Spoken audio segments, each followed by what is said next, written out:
Hello and welcome to What the Fort.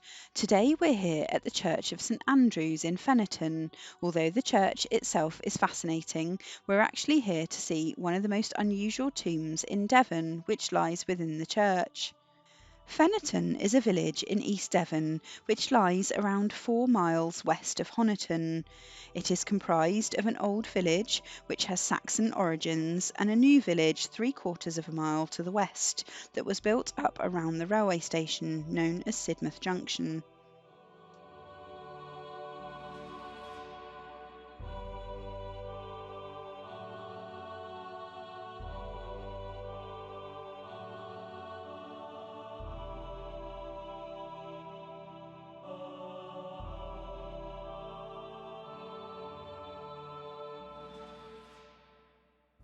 The earliest evidence for a church here is from the 13th century, and part of the north wall is believed to date from this time.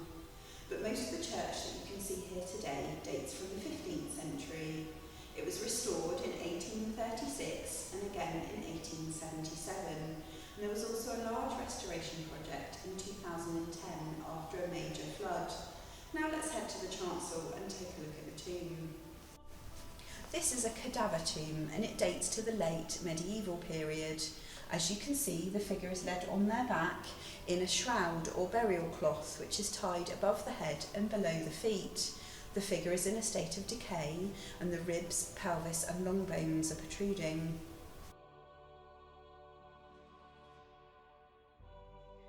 There are 41 cadaver tombs in England, 1 in Scotland, 3 in Wales and more on the continent. These monuments date from 1425 to 1558. They are also known as transii monuments, coming from the Latin for passed over. They were built to remind the living to pray for the dead in purgatory.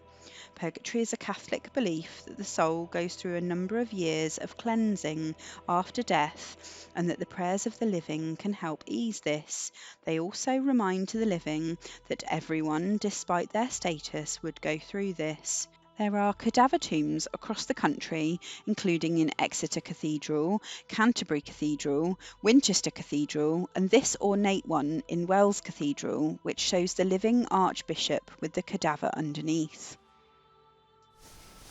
We don't know the identity of the figure, but one theory is that he's a William Melherb, who was a powerful lord of the manor in Feniton in the 15th century.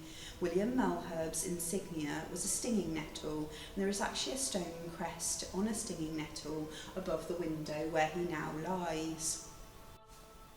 The tomb would have been painted, and there are flecks of blue and red paint that have been identified. The tomb would have stood in the centre of the church and been viewed from all angles, but it was placed in this final spot during the restoration of the church in the 19th century. The tomb would have cost around £500 to have been carved in the 15th century, which is about a cost of £250,000 in today's money.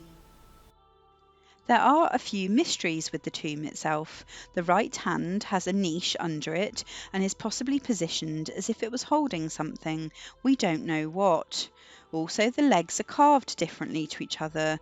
This right knee is much larger, and the toes of the left foot are much more clenched and bony. Did this signify that the person they were basing the tomb on had an injury on this leg that may have caused osteoarthritis? It's believed that the carvers of these tombs used living, emaciated people to base their carvings on. Hints of this can be seen with the fingernails and also the anatomically correct carving. This is also supported by the idea that these people are meant to be suffering in purgatory rather than sleeping, which is why many of them are portrayed with their eyes open. This tomb, tucked away in a rural church in East Devon, gives us a glimpse into the medieval attitude of death and the afterlife, and also gives us a great example of the skill of the medieval carver.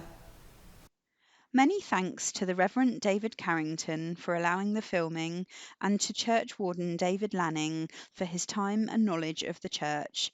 Thanks for watching, and if you've enjoyed this video, don't forget to like and subscribe. Hope to see you soon.